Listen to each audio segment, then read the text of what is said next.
Now to the Georgia runoff. President-elect Biden spending time there just 3 weeks until the election there. Stars from across the country have also been getting out the vote as organizations rally support from two growing populations. Elwyn Lopez reports on how Latinos and Asian Americans are changing longtime perceptions about what and who it takes to win Georgia.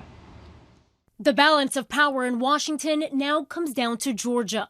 The eyes of America are on us right now. I'm asking you to work. Early voting in the high-stakes runoff for Senate already underway. We have been through a battle, but we are not done yet. Let's win the future for all of our children. I think Latinos in Georgia are paying attention to the issues and are showing up to vote. Asian Americans are really critical voting bloc and really critical this year. The Peach State's growing Hispanic and Asian American voters making sure their voices are heard on January 5th. Do you think it'll make a big difference in the Senate race, in the runoffs? Yes, definitely. I do believe that. Carlos Garcia came to Georgia from Mexico City in 1999.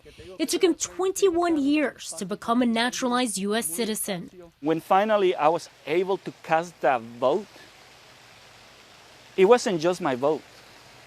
I feel like it was millions of people like myself casting that vote. Sworn in just 3 months before the general election, Garcia leads the pro-immigrant alliance of Cobb County, just outside of Atlanta, and one of a handful of counties behind Georgia's shift from red to blue.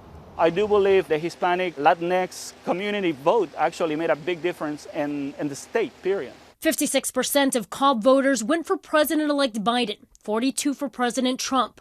That's a 14-point increase from Hillary Clinton's margin there in 2016. It's not a surprise to those of us that have been looking at Georgia, but maybe not many people have been paying attention to Georgia in the past. Now they are. A large number of Latinos and Hispanics began moving to Georgia in the 1990s. The 1996 Olympics, a major draw to the Atlanta metro area. Since 2000, the population nearly doubling. Now more than 1 million call Georgia home. The Latino community has grown to well over 250,000 voters in Georgia. Biden's 12,000 vote victory likely an indicator of how close January could be. And do you think a battleground state because of Latino and Asian voters?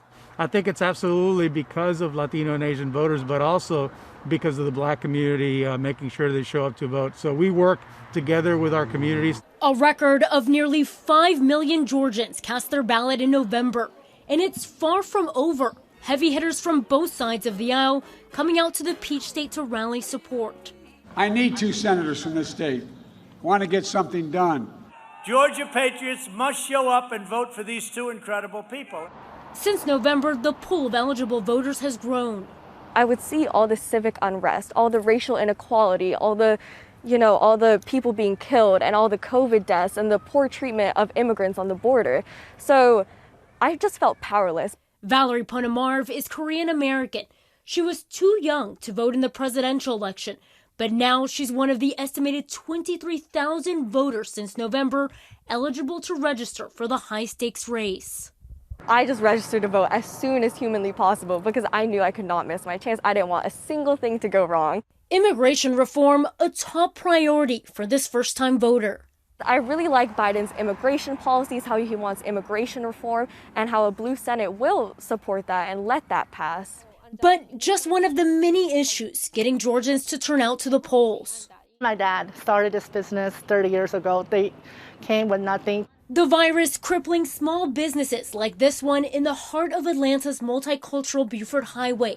Its business down by 60%. I feel like as a small local businesses, we didn't get as much assistance as we could have had. Ching Xia says her family's restaurant not only took a financial hit, but became the target of racist calls. When the xenophobia started, we got phone calls, pranking calls. We got a few calls like harassing us, just like even cussing with profanity about like, do your employee have coronavirus? Asian Americans make up 4% of the Peach State's population. Nonpartisan Asian Americans Advancing Justice is working to ensure this growing population has the resources they need. There's only one county that has in language, any Asian language for sample ballots or information, which is in Korean in DeKalb. Stephanie Cho says she's working to get interpreters to the polls. We're building that community of folks that want to do civic engagement work, and not just for, you know, the runoff and candidates. It's actually to make Georgia a better place. I had to sit down with my mother and explain that one vote really does matter. This teen is still in school, but with the balance of power in Washington on the line, the first-time voter is the one offering the lesson on civic engagement. I just want to mention that if you did register to vote, please, please, please show up at the polls, because every vote matters in this election. So much at stake in those Georgia Senate races. Our thanks to Elwyn Lopez for that report. Hi, everyone. George Stephanopoulos here. Thanks for checking out the ABC News YouTube channel. If you'd like to get more videos, show highlights, and watch live event coverage, click on the right over here to subscribe to our channel. And don't forget to download the ABC News app for breaking news alerts. Thanks for watching.